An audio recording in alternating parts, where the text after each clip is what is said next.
Hello बच्चों, कैसे हो आप सभी लोग? बढ़िया, फर्स्ट क्लास। तो बेटा आज की इस वीडियो में हम simple sentences without action verb part 3 करने वाले हैं। ठीक है, इससे दो के पहले पार्ट में बना चुका हूँ, पार्ट 1 पार्ट 2। ठीक है, उसमें कौन सा था? एक पहले पार्ट में प्रेजेंट कैटेगरी यानी कि simple sentence without action verb part 1 जो था प्रेजेंट कैटेगरी का था। ठीक है ना। दूसरा जो पार्ट था हमारा वो था पास्ट कैटेगरी का। क्लियर होगी बात ये? ठीक है ना। और इस वाले पार्ट में हमारा फ्यूचर कैटेगरी का होगा।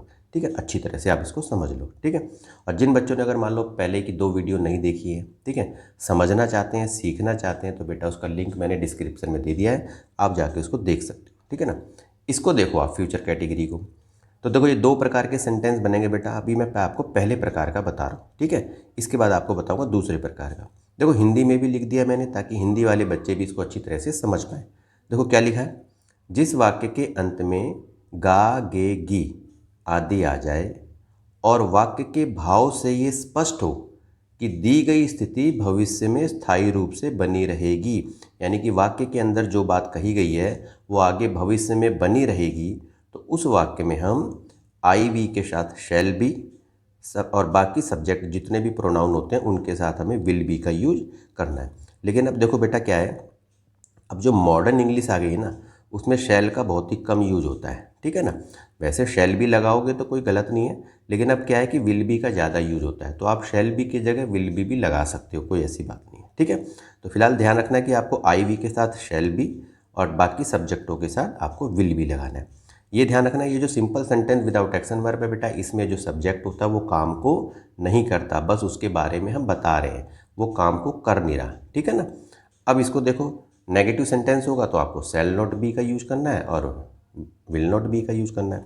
अब इसको देखोगे ना, अब तब आपको समझ में आएगा। जैसे देखो पहला सेंटेंस क्या कह रहा है, वह भूखा रहेगा, तो अब इससे समझो कि वह भूखा रहेगा यानी आने वाले टाइम में भी, भविष्य में भी वो भूखा रहेगा, यानी कि भविष्य में भी जो दी गई स्थिति है वो भविष्य में भी बनी रहेगी।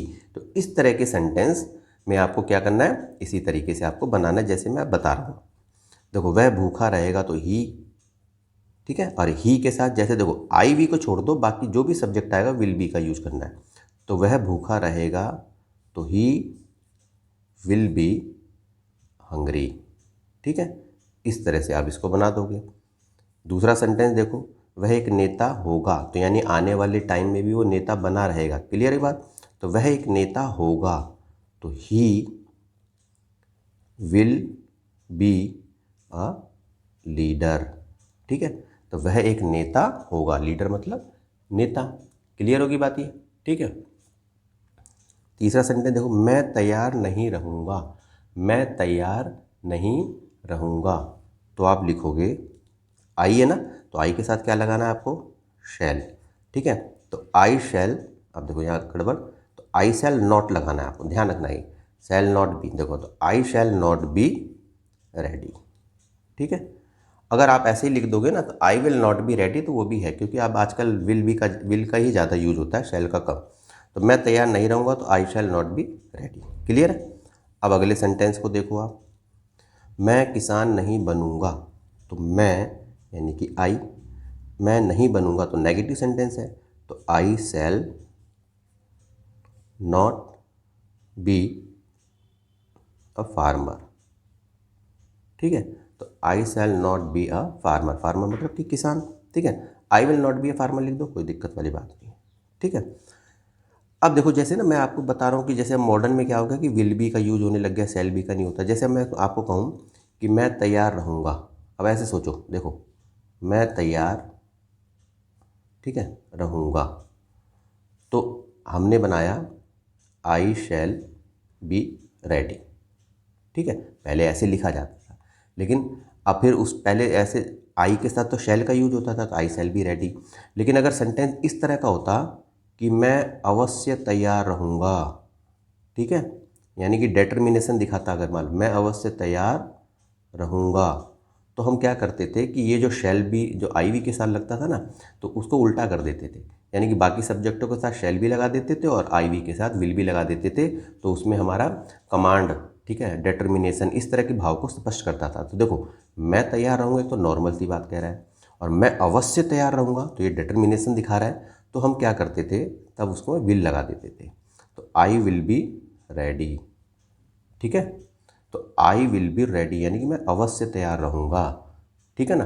तो इस तरह से जो है वो चेंज होता था। लेकिन अब क्या है कि अब मैं अवश्य तैयार रहूँगा।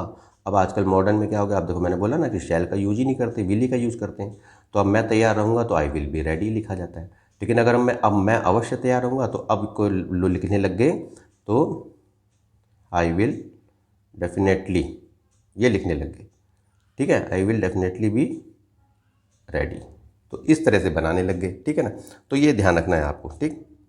अब इस सेंटेंस को देखो, क्या हम परेशान रहेंगे, क्या हम, तो देखो क्या पहले लगा हुआ है और हम का मतलब होता है वी, तो आपको क्या लगाना है, शैल, ठीक है, शैल वी बी ट्रबल्ड, परेशान रहना, ठीक है, तो शैल वी बी ट्रबल्ड, ठीक है।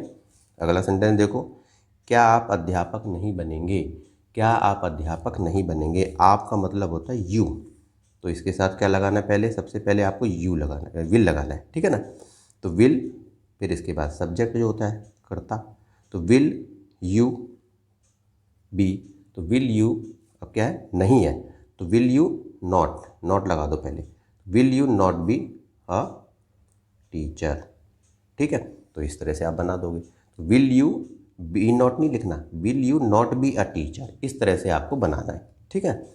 अब इस वाले सेंटेंस को देखो, रीता, हाँ रीता बीमार रहेगी, रीता बीमार रहेगी, तो रीता सबसे पहले लिखो रीता। अब रीता क्या, रीता के साथ विल लगा दो बस, तो Rita will be ill, Rita will be ill, तो रीता बीमार रहेगी यानी आने वाले भविष्य में भी उसकी स्थिति बनी रहेगी बीमार होने की, कहने का मतलब ये है। तो ये तो था बेटा पहले नंबर का हमारा सेंटेंस कि इस तरह से जो है ना हम यूज करके इसको बना के देख सकते हैं, ठीक है ना। अब दूसरे प्रकार का वाक्य को आप देखो। अब देखो बेटा दूसरे नंबर का वाक्य देखो क्या लिखा है, जिस वाक्य में किसी चीज़ का होना या ना होने के भाव को पता चले, ठीक है, ध्यान रखना, जिस वाक्य में किसी चीज़ का होना या ना होना पाया जाए और वाक्य के अंत में गा गे गी आ जाए, तो उस वाक्य में आपको पता ही है आई वी के साथ शैल हैव करना और बाकी सब्जेक्ट के साथ विल हैव करना। क्लियर होगी बात ये, ठीक है। नेगेटिव सेंटेंस बनाओगे तो शैल नॉट हैव होगा, विल नॉट हैव हो जाएगा। अब देखो बनाना किस तरह से बनेगा, ठीक है। देखो मेरे पास घड़ी नहीं होगी, तो देखो घड़ी का ना होने का भाव पाया गया है, ठीक है, तो मेरे पास मतलब कि आई, ठीक है। अब इसके साथ आपको पता ही है शैल नहीं होगी, तो देखो आई शैल नॉट, पहले नॉट लगा देना, I shall not have a watch, ठीक है, घड़ी, ठीक है, तो I shall not have a watch, इस तरह से आप बना दोगे, ठीक है। अगर ये इस तरह से होता मेरे पास घड़ी होगी तो I shall have a watch, इस तरह से लिख देते आप, ठीक है ना। अब देखो क्या उसके पास कार होगी, तो ये इंटेरोगेटिव बन रहा है, ध्यान रखना, क्या उसके पास, उसके का मतलब होता है ही, ठीक है। तो सबसे पहले क्या करोगे आप, ये जो शैल विल जो होता है ना इसी को पहले लगाना होता है क्या बनाने के लिए, एक तरह से इंटेरोगेटिव, ठीक है ना। तो क्या उसके पास, तो क्या लिखोगे, तो विल ही, क्या लिखोगे सबसे पहले, तो विल ही, ठीक है, और इसके बाद हैव का लगा दो, ठीक है, तो will he have a car, और यहाँ पर क्वेश्चन मार्क लगा दो, तो will he have a car, तो क्या उसके पास कार होगी, ठीक है। अगर आप बनाते उसके पास कार होगी तो he will have a car, उसके पास कार नहीं होगी he will not have a car, इस तरह से आपको बनाना है, ठीक है। राजा का एक पुत्र होगा, तो राजा मतलब द किंग, ठीक है, तो राजा का एक पुत्र होगा, द किंग विल हैव, पुत्र के होने का भाव पाया गया है, तो the king will have a son, तो राजा का एक पुत्र होगा, इस तरह से हमें बनाना है। मेरे पास समय नहीं होगा, तो मेरे मतलब आई, तो आई के साथ शैल लगाओ, विल भी मैंने बोला ना विल भी लगा सकते हो, कोई ऐसी बात नहीं है। तो I shall not have time, तो I shall not have time, इस तरह से आप इसको बना दो, ठीक है।